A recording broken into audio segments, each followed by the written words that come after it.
Eu cumprimento a todos com a paz do Senhor. Amém. Meus irmãos, aproveitando este momento especial, vamos abrir a Bíblia em um texto que já foi lido nesta noite, em Isaías capítulo de número 53, no versículo de número 10. Livro do profeta Isaías, capítulo de número 53 e o versículo 10, a primeira expressão deste versículo que diz assim: contudo, agradou ao Senhor feri-lo. Contudo, agradou ao Senhor feri-lo. Podeis assentar. Eu quero agradecer a Deus pelo dom da vida e por esta rica e especial oportunidade de poder retornar a este município abençoado e a esta igreja promovedora de bênçãos. Que o Senhor Deus possa continuar abençoando, suprindo as necessidades e enviando os recursos necessários para que esta igreja possa continuar marchando e testemunhando da grandeza do Deus que ela serve. Nesta oportunidade trago a minha saudação ao senhor prefeito, o senhor André Cândido, e também ao vereador e presidente do Poder Legislativo Municipal, o senhor João Pedro. Dois homens muito importantes na nossa cidade e que também levam nome dos nossos apóstolos bíblicos, tanto o André como o João Pedro, né? Que Deus possa abençoá-los e dar a eles sempre sabedoria e entendimento para fazer uma administração nesse município que venha abençoar o povo. Abençoando o povo, toda a igreja e todos os munícipes são também abençoados. Meus queridos irmãos, amigos, estou muito feliz testemunhando uma história bastante especial na noite desse dia, que é o lançamento de um desafio para uma conquista de um sonho que já está encravado no coração desta igreja por muitos anos. Hoje estão tomando um posicionamento. E o nosso Deus, ele trabalha por reação. Você age, ele reage. Você vai, ele então faz. Você pisa na água, ele abre o mar vermelho. Você marcha contra o Jordão, ele abre as águas do Jordão. Você clama, ele responde. Você bate, ele abre. Ele é o teu Deus. Levante a tua mão, adore a ele, porque nesta noite nós estamos provocando uma ação na terra para ver a reação dos céus, para a glória do nome do Senhor nosso Deus. E quem acredita, diga comigo: a melhor glória que você pode dar nesta noite. Aleluia! Oh, glória a Deus! Me passou um filme ali na cabeça, agora há pouco, sentado, porque nós começamos o nosso desafio para a construção do novo templo sede na cidade de Araçatuba, há 6 anos e meio passado. E eu me lembro que nós não tínhamos dinheiro, porque a igreja não tem dinheiro. As pessoas pensam que a igreja tem dinheiro, mas a igreja, ela não tem dinheiro. Ela tem um Deus que abre porta e envia recursos. Envia recursos no teu bolso, e através do teu bolso você então abençoa a obra dele. E nós então fizemos um projeto de construção, uma construção de 3.600 metros quadrados, e na época não tínhamos dinheiro e partimos pela fé, assim como Deus sempre gosta de fazer. E eu me lembro que lançamos os carnês, e nossos carnês lá era bronze, prata, ouro e diamante. E lançamos os nossos carnês e fizemos o primeiro compromisso. E agora, 6 anos e meio passados, nós já fizemos um investimento de 9.200.000 reais na construção.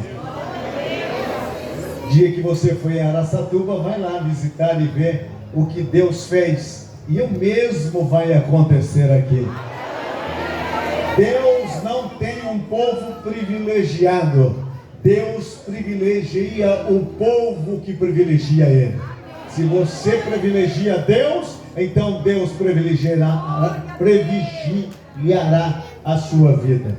Voltando para a palavra de Deus, irmãos, o ferido de Deus, Isaías profetizou aproximadamente 750 anos antes do nascimento de Jesus. Ele é conhecido como profeta messiânico, porque as suas vacinações proféticas, elas eram direcionadas para o Messias que havia de vir. E ele está nesse capítulo 53 sendo um testemunho ocular daquilo que estaria para acontecer. E aqui nesse capítulo 53, ele apresenta um personagem, uma pessoa, passando por um momento mais crucial de toda a sua história.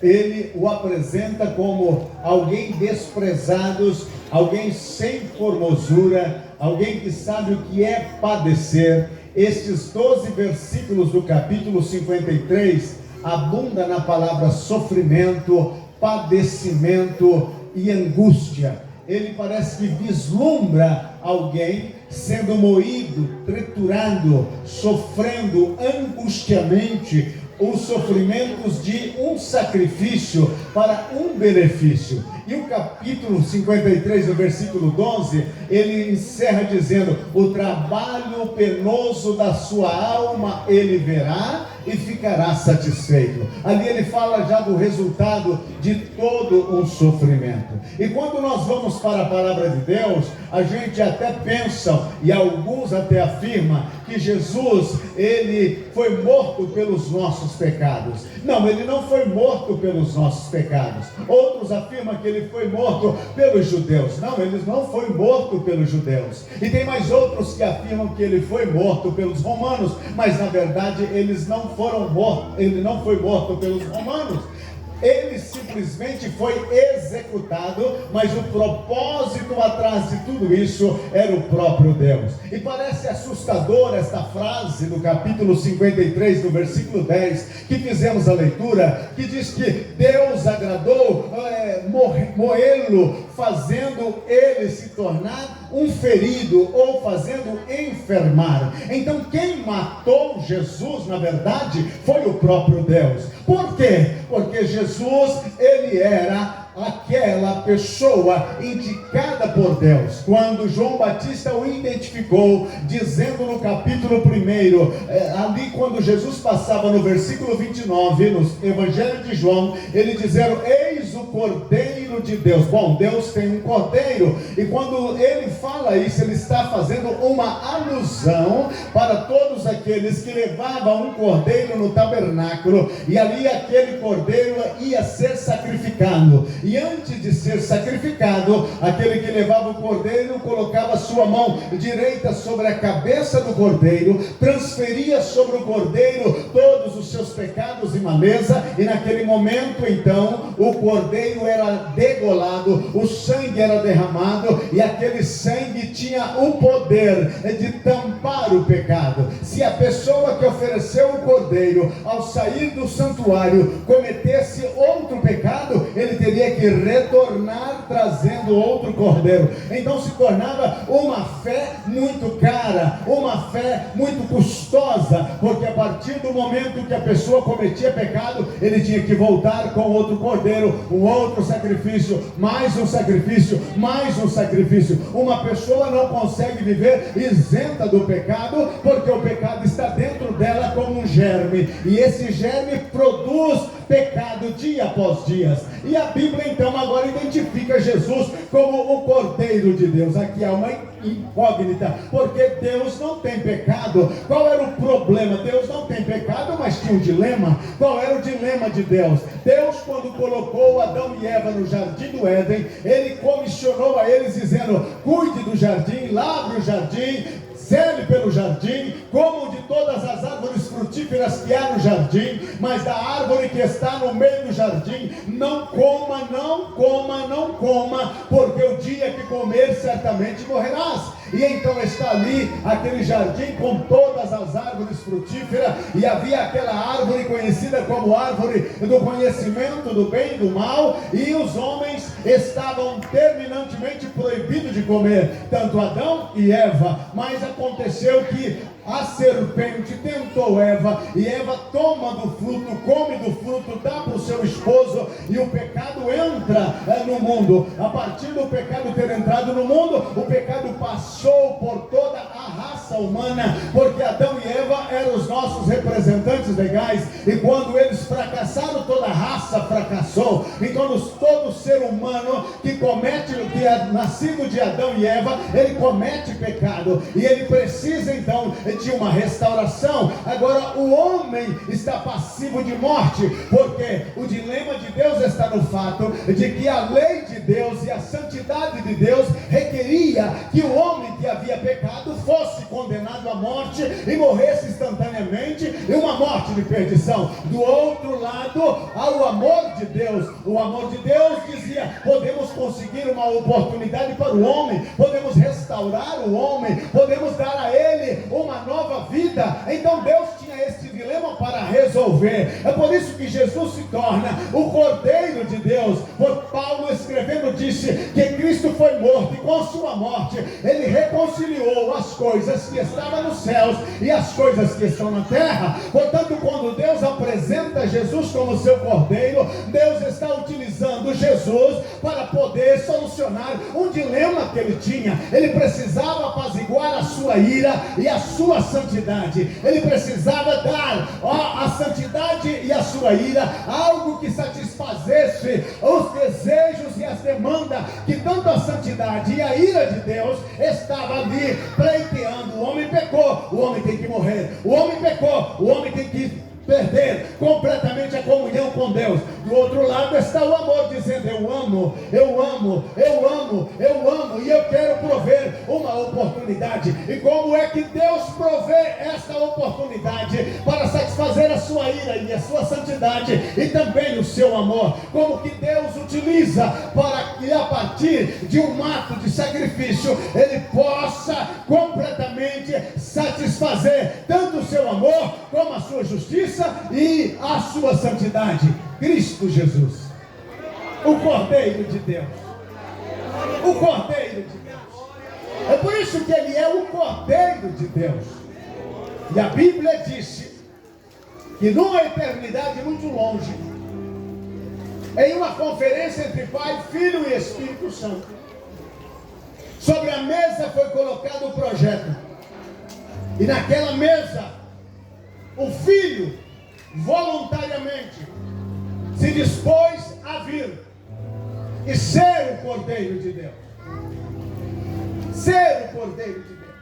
Deus poderia aniquilar toda a raça, poderia ter aniquilado Adão e Eva e deixar o planeta Terra como demais planetas que há no universo.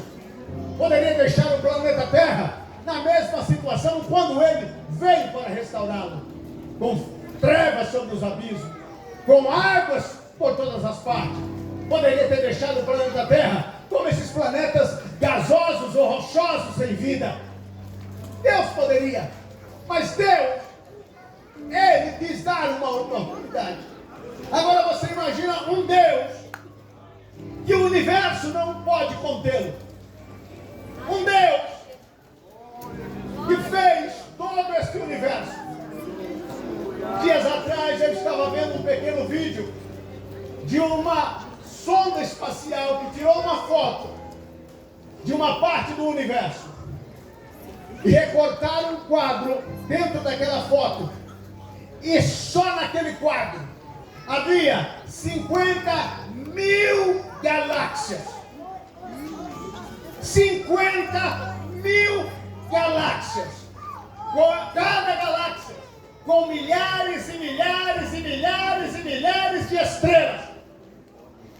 Para que você possa ter uma ideia, a nossa galáxia, para cruzar de uma ponta a outra, leva 6.000 anos-luz de distância. O nosso planeta é menor que um grão de areia, olhando do universo a 50 mil num recortar de uma foto de galáxia. E cada galáxia não conseguiram contar ainda quantos planetas, quantas luas e quantas estrelas. Mas diz os cientistas que há mais estrela no universo do que grão de areia na praia. Para que você possa ter ideia da grandeza do teu Deus. O universo físico foi criado pela palavra dele. Ele falou e tudo veio à existência. E um Deus desta magnitude, que não habita no universo, que habita fora do universo, que habita no seu mundo espiritual, criou seres assim como você e eu, e se voltou para esse ser, e o amou este ser, ao ponto de fazer algo extraordinário, algo que quizás a mitologia diria que qualquer Deus varrisse do mapa toda e qualquer existência de homens pecadores, mas o amor dele é imenso, o amor dele é único, a sua justiça não perde igualdade, a sua santidade também. Mas Deus, para demonstrar o que ele é, ele envia Jesus. E Jesus é o Deus encarnado, a terceira pessoa da Trindade, o Deus encarnado. O Pai naquela conferência disse: você vai? Ele disse: eu vou. João, escrevendo no seu livro, primeiro capítulo, versículo 14, disse: e o verbo se fez carne e habitou entre nós. No princípio era o verbo estava com Deus e o verbo era Deus, e o verbo se fez carne e habitou entre nós. O Filho do Deus bendito veio aqui a esta terra, experimentou o processo da vida humana, assim como você e eu temos experimentado. Nasceu de uma mulher. Paulo diz em Gálatas 4:4, na plenitude do tempo, Deus enviou o seu Filho, nascido de mulher, nascido sob a lei. Ele sabia de tudo, ele conhecia tudo, ele cresceu como você e eu crescemos. A sua mãe ficou grávida por 9 meses, e quando chegou o momento, ela deu à luz a Jesus. Colocaram o nome dele de Jesus, porque o anjo Gabriel disse: chamará Jesus, porque ele será o salvador do teu povo. Ele nasceu e veio, ele cresceu e esteve, ele foi crescendo, passou pela adolescência, passou pela juventude, chegou aos 30 anos, ele começa o seu ministério, porque ali no Jordão, deu a marcha do propósito divino pelo qual Jesus veio a este mundo. E então Jesus começa a realizar milagres. Ninguém jamais fez sinais como ele fez. Ninguém jamais falou como ele falou. Ninguém jamais tinha uma mensagem como ele tinha. Ninguém jamais tinha um olhar tão penetrante como ele tem. Ele é o único. Mas isto não satisfazia a justiça, a santidade e nem o amor de Deus. O projeto era a cruz. O projeto final era a cruz. Ele ia até a cruz. E lá no jardim do Getsêmani, próximo já de executar o seu projeto, o projeto pelo qual ele veio, ele ora. E por 3 vezes diz, tanto Mateus como Lucas, ele orou dizendo: Pai, se é possível, passa de mim esta copa sem que eu beba dela. Ele não estava pedindo para que o Pai livrasse ele da cruz. Ele veio para isso. Ele não estava pedindo para que o Pai livrasse dos tormentos que os carrascos haveriam de infligir sobre ele. Ele veio para isso. Ele não estava pedindo para que o Pai tirasse a coroa de espinho, porque ele veio para isso. Ele veio para sofrer, como disse Isaías 53. Ele veio para isso. Qual era o pedido de Jesus? A maior agonia de Jesus era que ele ia se carregar com o pecado de toda a humanidade. E por se carregar com o pecado de toda a humanidade, a justiça de Deus e a santidade de Deus, não podia ver o pecado. E o que iria acontecer? Um corte por um instante na comunhão entre pai e filho. É por isso que Jesus chora ali no jardim do Getsêmani, e a Bíblia disse que a sua intensidade de oração era tão forte. Lucas registrou dizendo: gotas de sangue começou a descer do seu corpo, de tão aflito que ele estava pelo cortar da comunhão entre ele e o Pai. Sabe o que aconteceu? Na cruz do Calvário, Jesus vai receber o pecado de todos, desde o primeiro pecado de Adão e até o último pecado daquele que é de nascer neste planeta. Ali, Jesus vai receber sobre ele. Ele está pendurado na cruz, e de repente a Bíblia diz que houve trevas sobre a face da terra e no lugar da cruz, e Jesus está ali, o sangue está esvaindo, e quando chegou as trevas, Jesus bradou: Eli, Eli, lama sabachthani. Deus meu, por que me abandonaste? Quando todo pecado são derramados sobre Jesus, o Pai não pode olhar para o Filho, e o Pai vira as costas, e o Filho recebe toda a maldição, todo o peso e a ira da santidade e da justiça de Deus. Ele recebe. Ele é o autor da vida, Ele é o Senhor da vida. Poderia continuar batendo nele até hoje e ele não morreria. Poderia ficar na cruz até hoje e ele não morreria. Ele é a vida. Ele é a vida. Ele é a vida. E o que Jesus está fazendo ali, recebendo o teu e o meu pecado, a ira e a justiça de Deus sobre ele. Mas do outro lado, o amor de Deus começa a brilhar. Um novo dia nasce na eternidade, porque quando Cristo brada na cruz do Calvário, está consumado.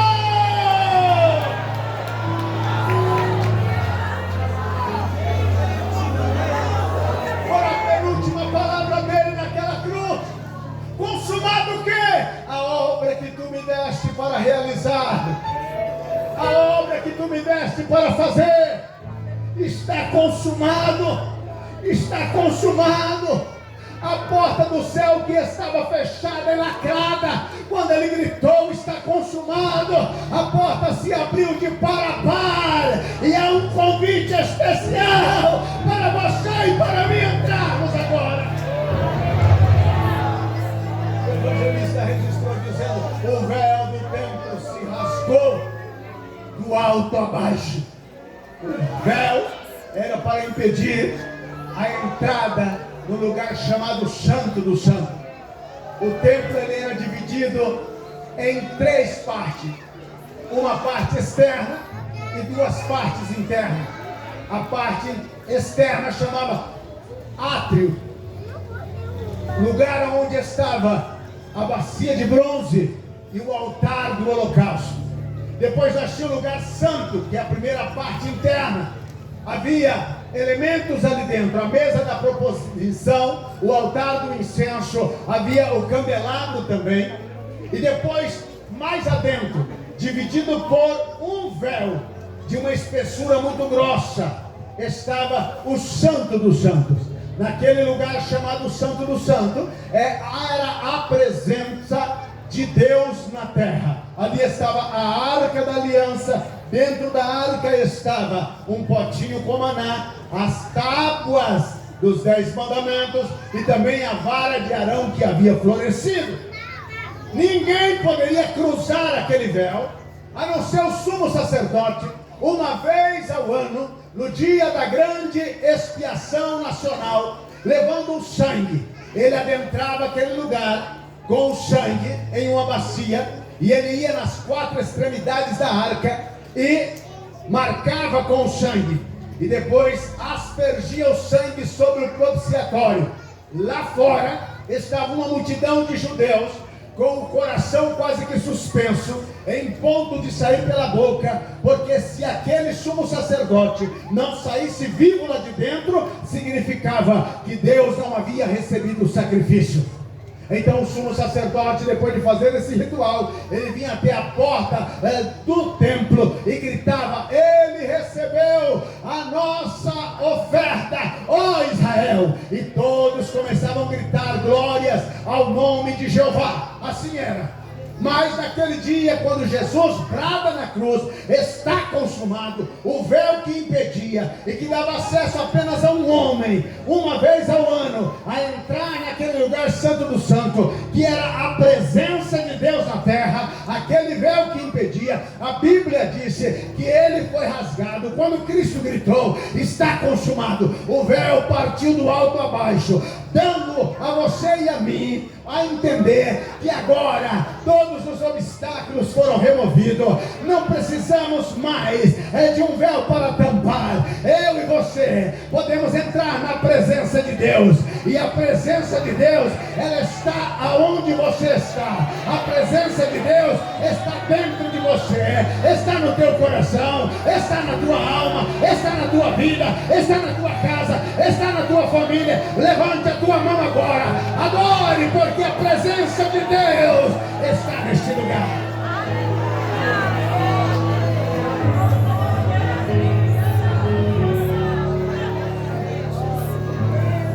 O que é esta morte de Jesus? A segunda palavra que registra Mateus, ele disse que, e vendo Jesus que tudo já havia se cumprido,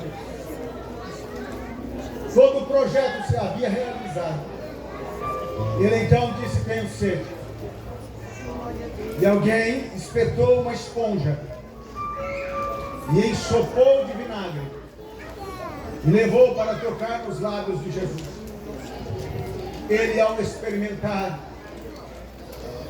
recusou e disse: Pai, nas tuas mãos eu entrego o meu espírito.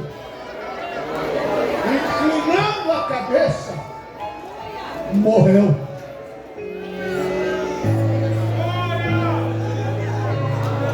A celebração de Satanás e da morte foi muito grande.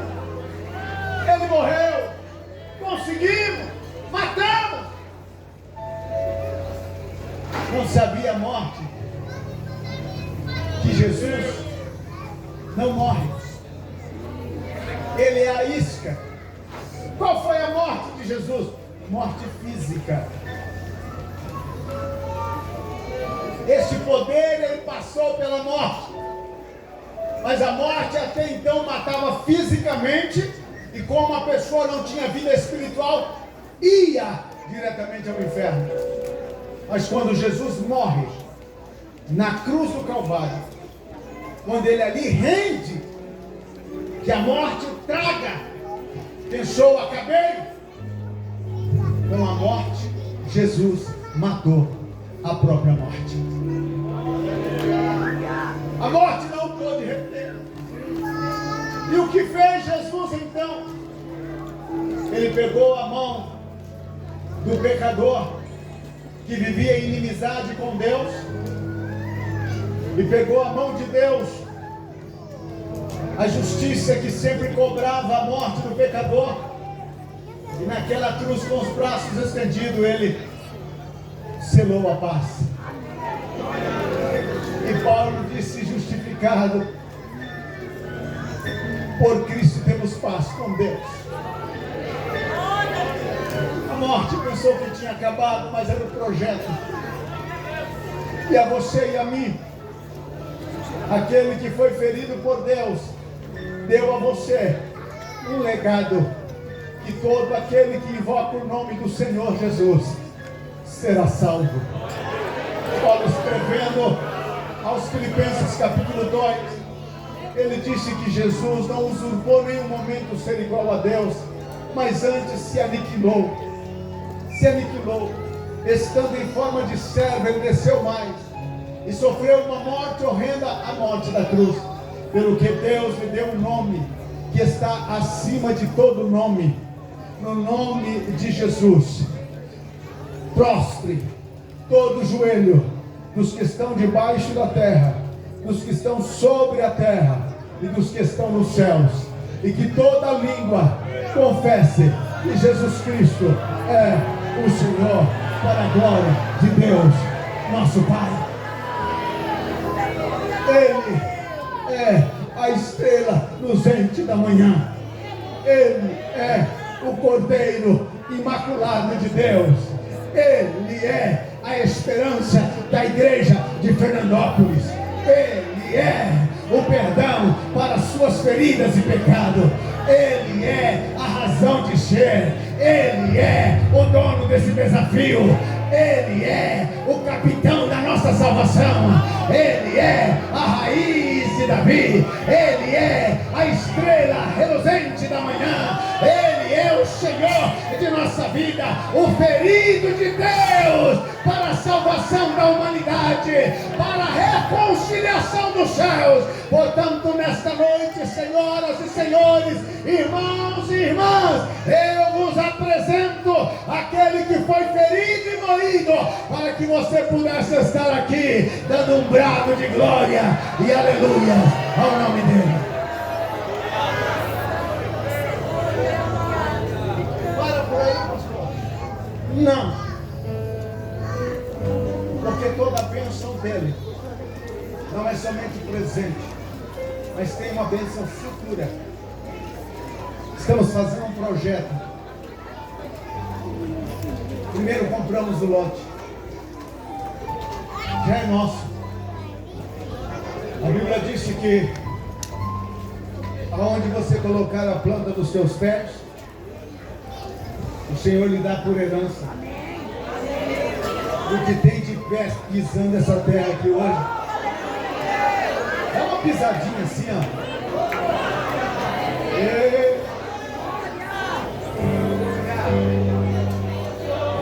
Vamos erguer o tempo. Pode ser que antes de começar a lançar os fundamentos, algo aconteça. Pode ser que quando estivermos na primeira laje, algo aconteça. Mas enquanto não acontecer, nós estaremos o quê? Trabalhando. Teve um irmão que me mandou uma mensagem esses dias. Ele viu uma foto da nossa igreja lá de Araçatuba, e ele me mandou uma mensagem e disse: Jesus vai vir e estes templos vão ficar. Eu respondi para ele. Eu não respondo nada em rede social. Mandei no privado e disse: enquanto ele não vem, nós vamos continuar adorando ele aqui dentro, trabalhando para ele. Mas se ele vier, nós vamos embora e o templo fica aí para você congregar. Nós vamos fazer um templo, não é somente para nós, os nossos filhos congregarem. Pode ser que a trombeta soa e nós vamos embora. E tem muito crente meia boca que vai ficar. Eles vão precisar de um lugar para congregar. Tem muito obreiro não comprometido que ele também vai ficar.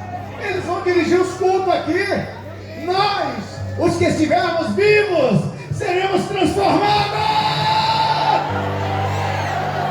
e arrebatados para encontrar com o Senhor Jesus Cristo nos ares, e assim estaremos sempre com Ele. Se você tem esta esperança, dê a melhor glória que você pode.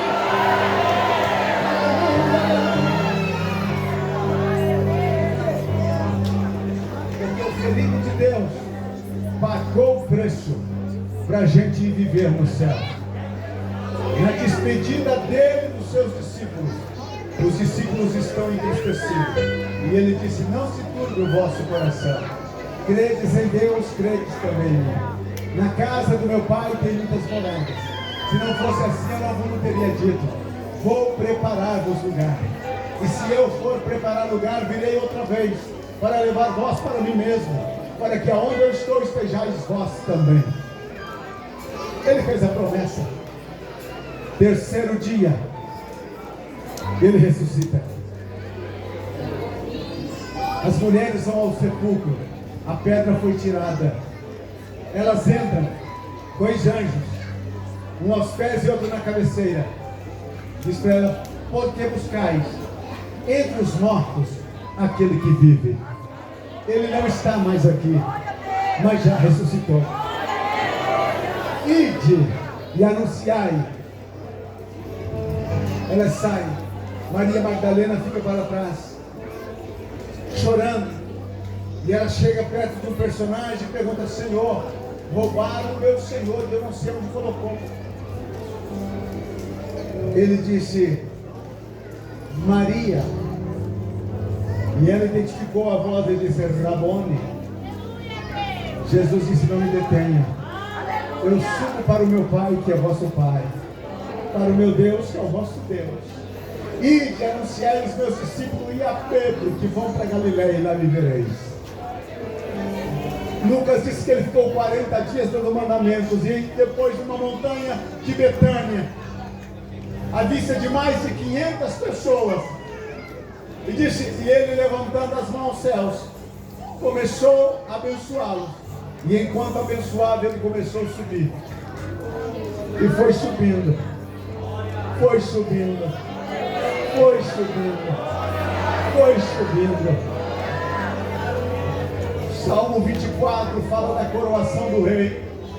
Parece que aquele salmo foi cantado pelos anjos, porque Jesus entra na expansão do reino de Deus, e os anjos começam a cantar: levantai, ó porta, as vossas cabeças, levantai-vos, ó entradas eternas, porque entrará o Rei da Glória.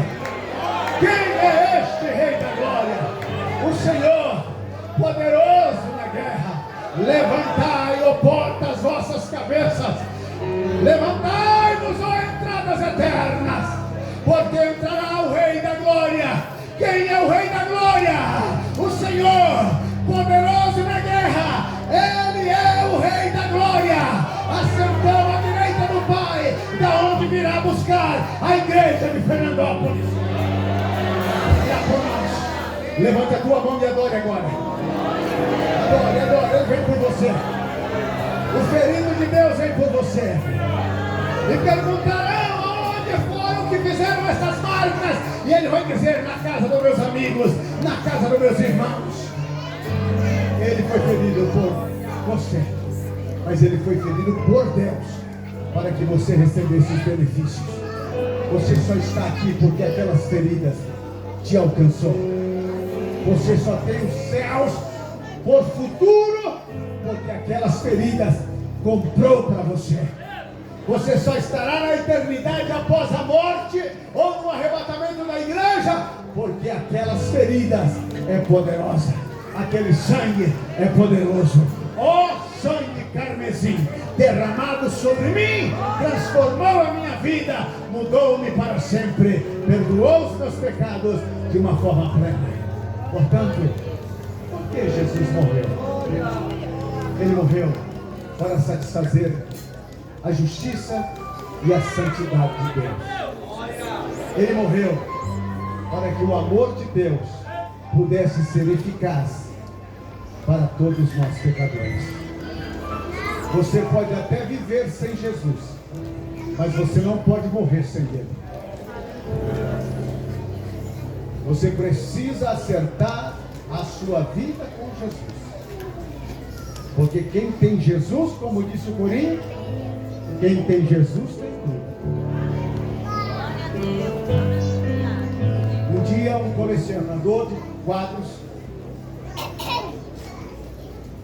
tinha um filho único e havia ido para a guerra. E lá naquela guerra, o filho do colecionador de quadros, só quadros de pintores famosos, como Van Gogh, chegou na porta da casa daquele colecionador, um jovem que havia estado na guerra. E o colecionador abre a porta.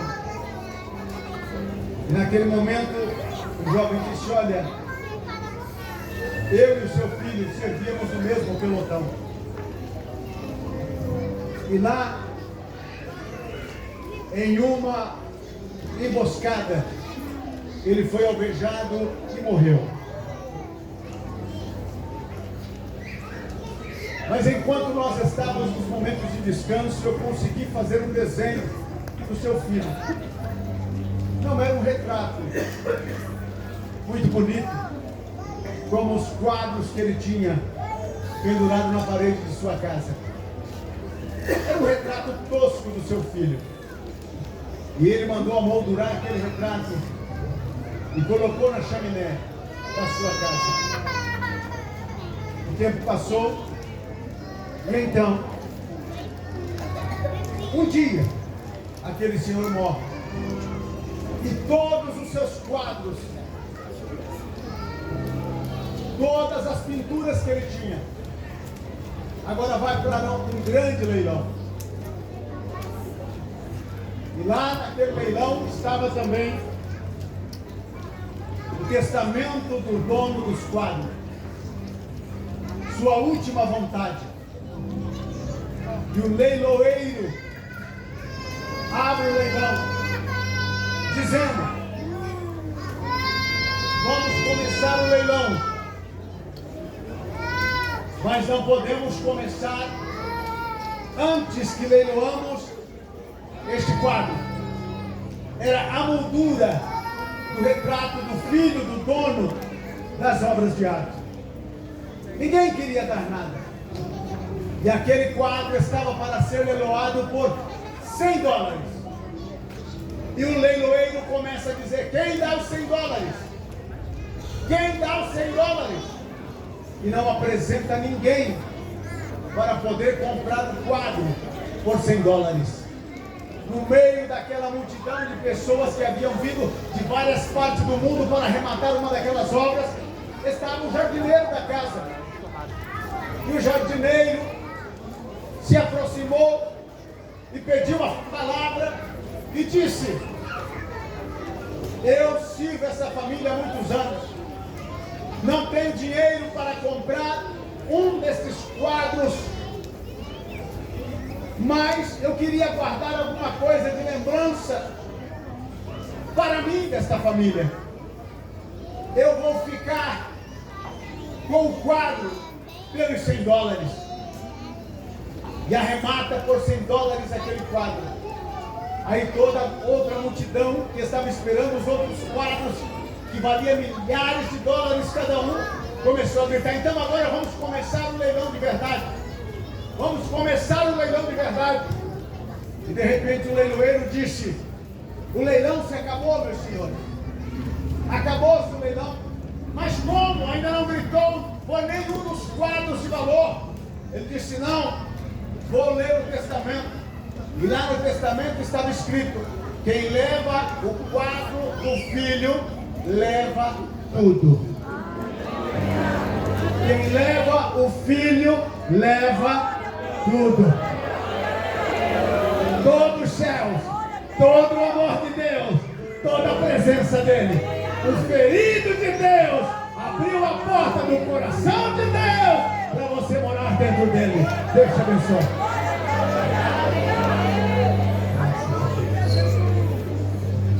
Maravilha, Deus. Então, especial palavra nesta noite. Peço à igreja que se coloque de pé. Nós vamos passar neste momento para o ato da ceia. Eu convido a Thaís, que irá louvar a Deus na hora da distribuição, para poder se achegar até aqui. Lembrando a todos que o ato da ceia é para aqueles que estão em comunhão e são batizados. Se você está nos visitando é de outra igreja, está em comunhão com a igreja, está batizado, conforme determina o Senhor, você pode participar da ceia nesta oportunidade. Carta de Paulo aos Coríntios, capítulo 11, versículo 23, diz assim: porque eu recebi do Senhor o que também vos ensinei, que o Senhor Jesus, na noite que foi traído, tomou o pão, e tendo dado graça, partiu e disse: tomai e comei, isto é o meu corpo que é partido por vós, fazei isto em memória de mim. Semelhantemente, também depois de cear, tomou o cálice, dizendo: este cálice é o novo testamento do meu sangue, fazei isso todas as vezes que beberdes em memória de mim. Porque todas as vezes que comerdes este pão e beberdes esse cálice, anunciais a morte do Senhor até que venha. Portanto, qualquer que comer este pão ou beber o cálice do Senhor indignamente, será culpado do corpo e do sangue do Senhor. Examine-se, pois, o homem a si mesmo, e assim coma deste pão e beba deste cálice. Porque o que come e bebe indignamente, come e bebe para sua própria condenação, não discernindo o corpo do Senhor. Por causa disto, há entre vós muitos fracos e doentes, e muitos que dormem. Porque se nós nos julgássemos a nós mesmos, não seríamos julgados. Mas quando somos julgados, somos repreendidos pelo Senhor, para não sermos condenados com o mundo. Pastor Elias Félix pega uma bandeja de vinho, Pastor Rubens pega o pão. Nós vamos dar graças simultaneamente neste momento, porque vai ser servido simultaneamente para nós podermos liberar os irmãos mais cedo nessa oportunidade. Amém, irmãos? Oramos ao Senhor. Santíssimo Deus, eterno Pai, está aí na mão dos teus filhos, Senhor, este pão e também, meu Deus, esta bandeja, meu Pai, o qual agora nós apresentamos a Ti e te damos graças, Senhor. A Tua igreja irá participar do Teu corpo e do Teu sangue nesta noite, e nós cremos, meu Deus, que estaremos, Senhor, nesta oportunidade relembrando a Tua morte, até que o Senhor venha para buscar a Tua igreja. Não é por mandamento, Senhor, mas eu creio que se alguém estiver enfermo nesta noite, ele pode ser curado, ele pode ser liberto, meu Pai. Em nome de Jesus, nós te damos graça, meu Deus, em nome de Jesus. Amém. Podemos assentar, porque eu recebi do Senhor também desse lei, que o Senhor Jesus mandou que foi trair e tomou o pão. Tendo dado graça a partir disso, tomai e comei, esse é o meu corpo que é partido por vós. Semelhantemente, depois de cear, tomou o cálice dizendo: esse cálice é o Novo Testamento do meu sangue, fazem isso todas as vezes que beberdes em memória de mim. Thaís.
peito acelerado.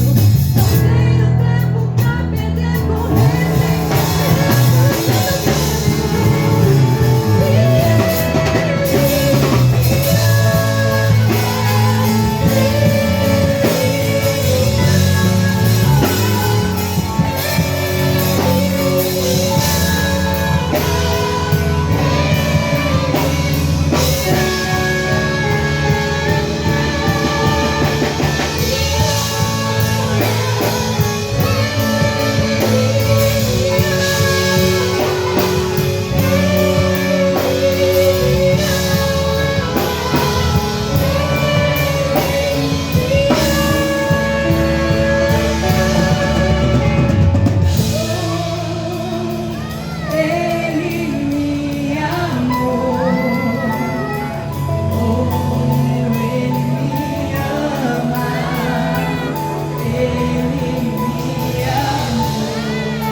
Todos já participaram? Amém? Vamos agradecer a Deus.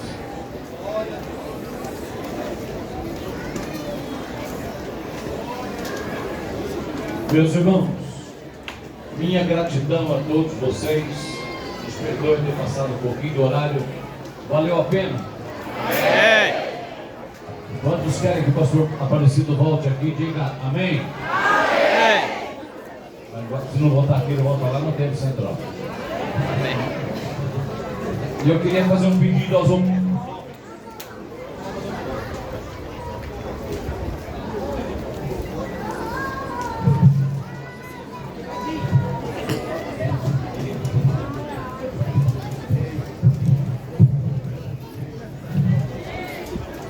Nem a bateria aguentou. Mas eu queria fazer um pedido aos homens, de modo geral. Nós precisamos hoje recolher essas cadeiras de 20 em 20. Então, se você puder cooperar conosco, não as mulheres, mas os homens, montando as cadeiras de 20 em 20, você vai estar nos dando uma grande ajuda. Só isso que eu queria pedir a vocês. Agradecer a todos os nossos amigos que aqui nos prestigiaram, a todos vocês. Que o Senhor abençoe e recompense a todos vocês de uma forma muito especial.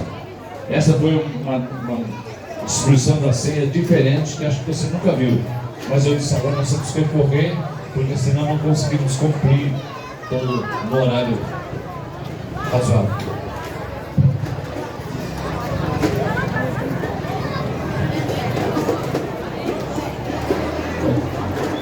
Irmãos, deixa para juntar a cadeira depois que eu orar. O culto não terminou. O culto termina com a bênção apostólica. Eu estou ouvindo a movimentação de cadeira. Calma. São 7h30, irmãos. Calma. Minha gratidão a todos vocês. Cadê o Henrique?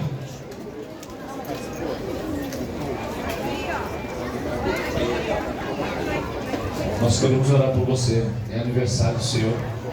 Que o Senhor continue te abençoando, dando muita saúde, vigor, para você continuar nos ajudando. Faz um trabalho muito importante para a obra do Senhor.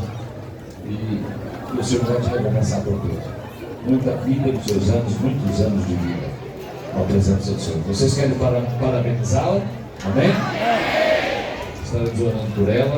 E gratidão a todos vocês que vieram, ao pastor Aparecido, a irmã Francisca, a todos vocês, a todos que cooperaram, que nos ajudaram, que aqui colocaram suas mãos. Deus recompensará a todos vocês. Há um dos nossos irmãos aqui que tem deficiência auditiva, que é o irmão Anderson. Quem é o Anderson? Está fazendo aniversário. Vocês querem parabenizar ele? Faz assim, ó. Deus abençoe. Vamos orar? Pai, no nome de Jesus, nós queremos te agradecer, Senhor.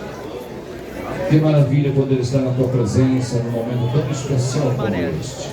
Obrigado, Espírito Santo, porque o Senhor é quem conduz todas as coisas e faz com perfeição, Senhor.